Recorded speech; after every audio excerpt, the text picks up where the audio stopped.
I love you with my heart, with my soul, with every fibre of my entire being. How are you feeling right now, beautiful soul? Life is magical. It really is. But to truly understand the pureness and the beauty and the divinity of this magical experience, this life that we live in, you gotta be here. Here is where you see beyond the veil of illusion. And you see beyond the veil of illusion by feeling beyond the veil of illusion. If you're already doing that, you'll know exactly what I mean. Today I want to share with you my own insights into ghosts, what they are, what we can do about them. Should we be scared of them? Should we love them? Doing the work that I do with Star Magic, I deal with so many different aspects of reality. I train people to see into the invisible space and to make that their home. And when you are ready and you know what's coming, or you've got an inkling into what's coming, and you come up against another being in another frequency band that presents themselves to you in this space, you kind of tap in and the frequencies blend, or you might just see them clearly or feel them clearly. It can be quite shocking if you're not expecting it, or no one's ever kind of shared with you what to do if it happens.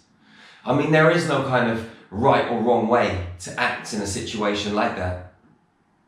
The best thing to do is to stay in your heart and just be completely present and just accept this experience for what it is. And then you can decide what to do.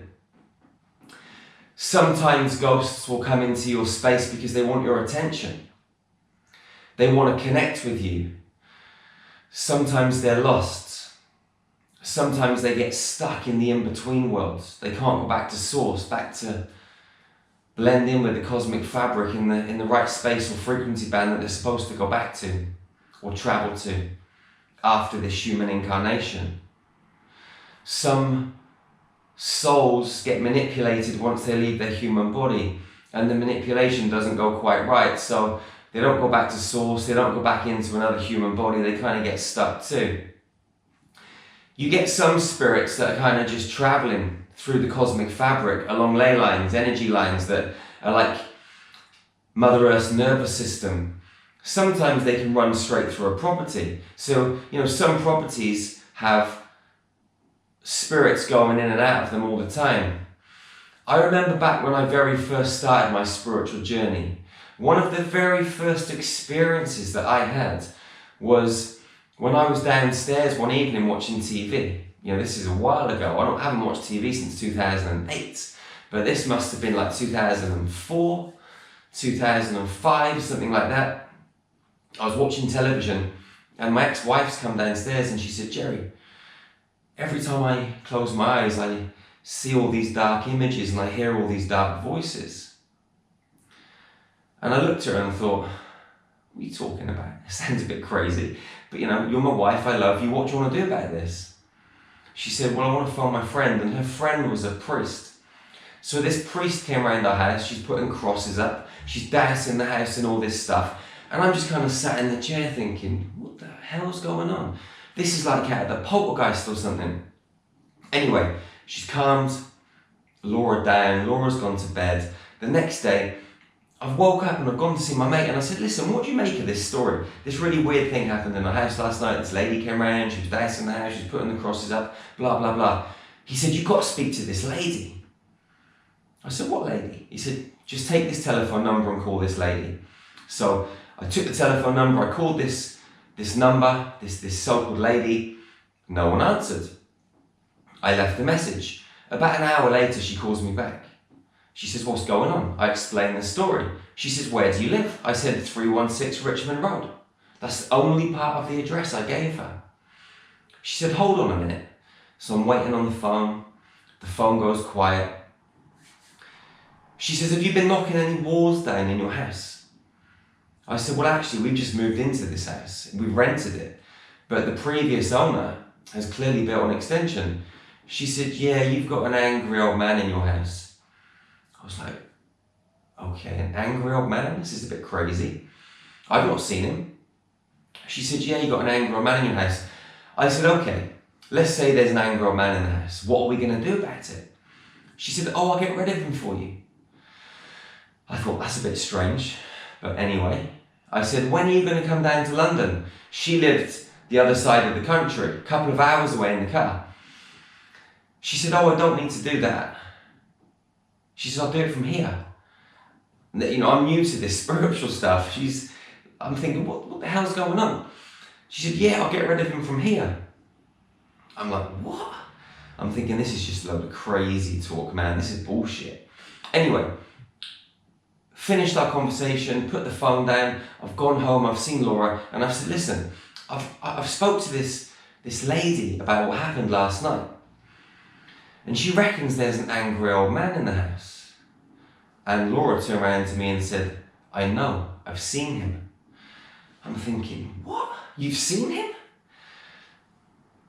And me being me, knowing that they could never have spoken, ever possibly, no common friends, nothing, I knew there was something logical to this, or there was something matching. Two people had told me the very same thing and they've never met. There must be some truth to it. So this is one of the events that started me on my spiritual journey. It took me on a whole stream of avenues that brought me to the space that I'm in today. It took me to my first spiritual teacher, all sorts of things. But the reason I'm telling you this story is because spirits do exist. This angry old man had come into our house through a ley line, an energy line, and was actually influencing my ex-wife's thoughts and trying to get her to do things like push a pushchair into the road. So some spirits can get up to mischief and try and get you to do things that really are not that good. Like pushing your pushchair with your baby into the road is not a cool thing, right? Some spirits are lovely, they help you. Some spirits play games. We shouldn't look at these spirits as good or bad, okay? They're just frequencies, they're energies. And what we can do as human beings is actually help take these beings or these aspects of reality or consciousness, however you want to perceive it, back to light, back to source, from the in-between world, which is something I've learned to do. I'm going to make another video very soon where I explain to you exactly how to take past spirits back to source. So you can have a go at it on your own. I'm not going to share it in this video because I don't need to go and try it and it not be a full explanation, because that's just going to cause more harm than good. So I'm going to make a video.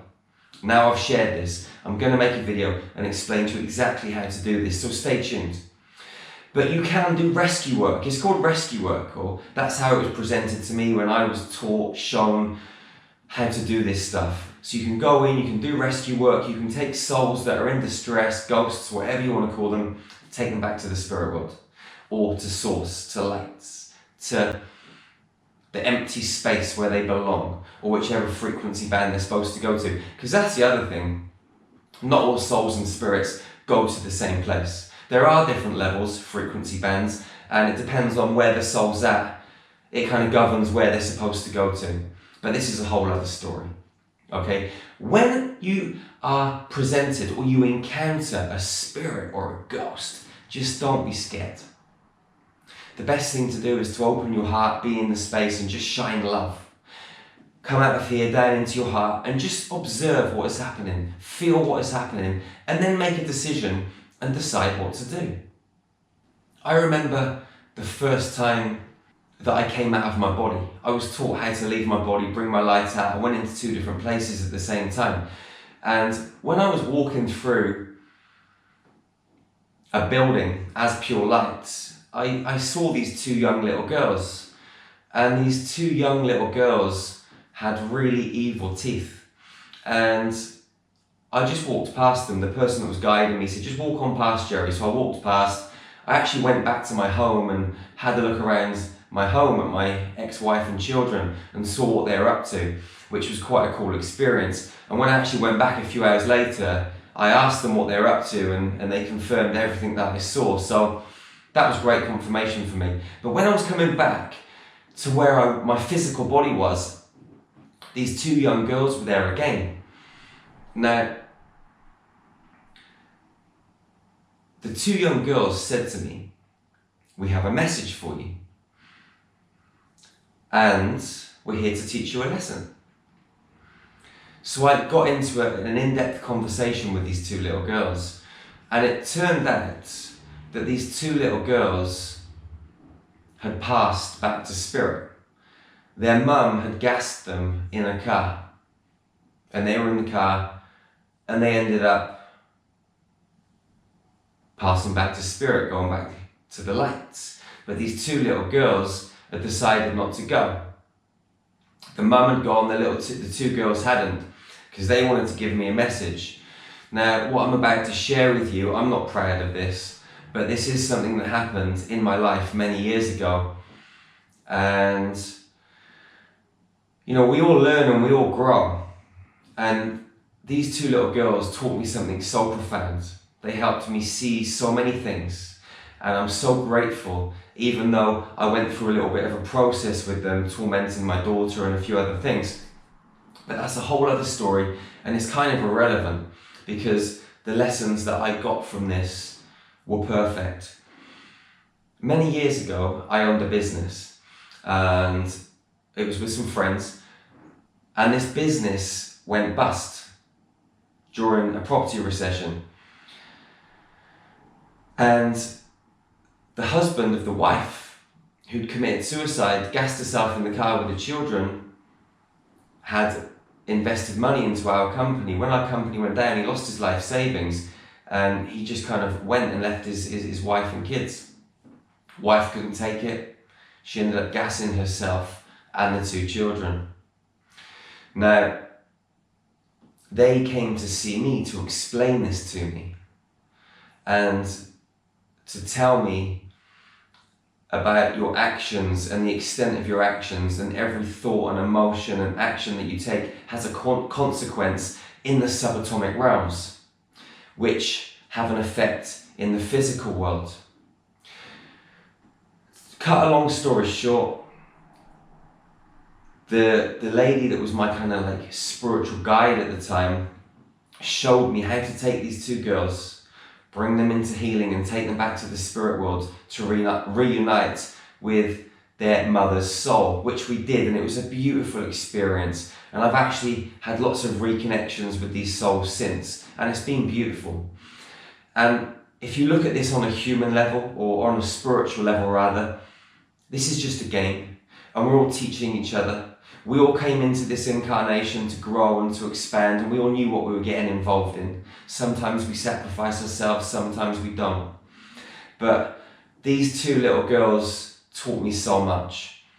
And this experience, along with several others, if you read my book, Into the Light, you'll hear all about the full version of this story. Okay, Into the Light, Raising the Global Vibration. You can get it on our website, starmagichealing.com, or you can get it on Amazon. So if you really want to know the full version of this story, go and check it out. It still brings up a lot of emotion in me when I connect with this story, because it changed me from the inside out on such a deep level. And I started to want to give back. I started to want to help. I started to donate money to charities at this time in my life, and a whole chain of events unraveled, which took me across the next 12 years of my journey to the space that I'm in now, where I travel the world sharing star magic with people, training people to use this healing frequency. And little girls like this that passed back to spirit were catalysts on my human journey, on my spiritual journey. So, you know, spirits, ghosts, they come into your space for many different reasons. I'm sharing with you from my heart things that have happened to me. So I've had first-hand experiences.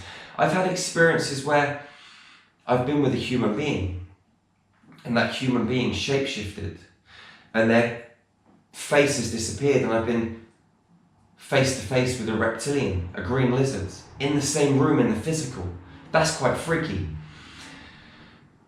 I've seen lots of children's spirits come into our healing workshops and dance and play and get up to mischief and help us with our healings. I've had encounters with angels, extraterrestrials. Again, a lot of these are just labels. We're better off calling them beings. They're just frequencies like you and I. We label ourselves. I've got a name called Jerry, which is bullshit, really. Whatever your name is pretty much bullshit, you know? Being called whatever we're called, they're just labels. We don't need to call each other by our names. You're no different from me. You could be French or German or Italian or American or African or from New Zealand or Australia. It doesn't matter. To me, you're just a sister or brother. You've got arms and legs and eyes. You've got blood. You've got a heart that beats, eyes that see, a pineal gland that is indescribable with human words, the abilities that it can furnish you with. You've got DNA that contains knowledge. We're all the same. We've all got extraordinary abilities locked inside of us. And we all have the potential to see into the spirit world, to feel into the spirit world, and communicate with guides, spirits, beings, and allow them to help us. A lot of them are just our multidimensional selves that have come into this now space to guide us and help us. There are other versions of us in other frequency bands. Some people call them dimensions, but I don't like to use that word. Other densities is a better way to describe it. Ghosts, spirits, realities. It's just one stream of consciousness interweaving and interblending like a magnificent kaleidoscope of colours and frequencies. It's beautiful. To really tap in to these other spaces, you've got to be living in your hearts. Don't be driven by the thoughts. Be driven by your internal guidance system, your life compass, your heart chakra. It knows what's best for you, beautiful soul. If you're not versed in shifting ley lines and energy patterns to take them in a different direction, one thing you can do is to stick an octahedron around the outside of your property, a huge octahedron. I normally use a diamond octahedron, fill it full of crystal white lights, spin it clockwise. Around the outside of that, I'll have an even bigger inverted pyramid. Again, I'll spin it clockwise, fill the space between the octahedron and the inverted pyramid with golden lights. Around the outside of that, I'll put a chromium Merkaba, a gigantic chromium Merkaba. Spin the top tetrahedron clockwise, the bottom one anti-clockwise. Nothing's going to come through that. Nothing's going to come into your space. You might find you get black helicopters hovering over your property, wondering what the hell's going on because there's so much energy. And there's ways around that too, but that's too much for this video. But if you get black helicopters over, wave, smile, tell them that you love them. That's the best thing to do. It's all about love. When you encounter spirits, ghosts, whatever it is, even negative entities, negative extraterrestrials, open your heart, be on the frequency of unconditional love, tell them that you love them. Open your heart, be your power. Because when you're right, you're right. You can't be wrong and strong. When you're full of ego, you're walking on ice. When you're in your heart, you're walking on solid ground and nothing can derail you. Nothing can pull that oak tree that's 1,000 years old out from the ground because it's so grounded and rooted firmly down into the planet. It knows exactly where it is. It's dealt with all of the storms, all of the winds, all of the different kinds of earthly environments. It's unshakable. This is you. This is me. We're powerful. Let's open our hearts, shine our lights, and extend this love to every single one of our sisters and brothers on this planet. I hope you found this video useful. Utilize these tips. Take this knowledge. Don't believe it. Feel it. If it resonates, run with it. If it doesn't, chuck it in the dustbin. That's cool. I love you unconditionally, regardless. We're sisters and brothers playing this crazy game of life. Please subscribe to this YouTube channel. Please share these videos with your friends, with your family, with your loved ones. If you're watching it on Facebook, like it and share it. You're awesome, beautiful soul. I'll see you again real soon. One love, one heart, one human family. Peace out.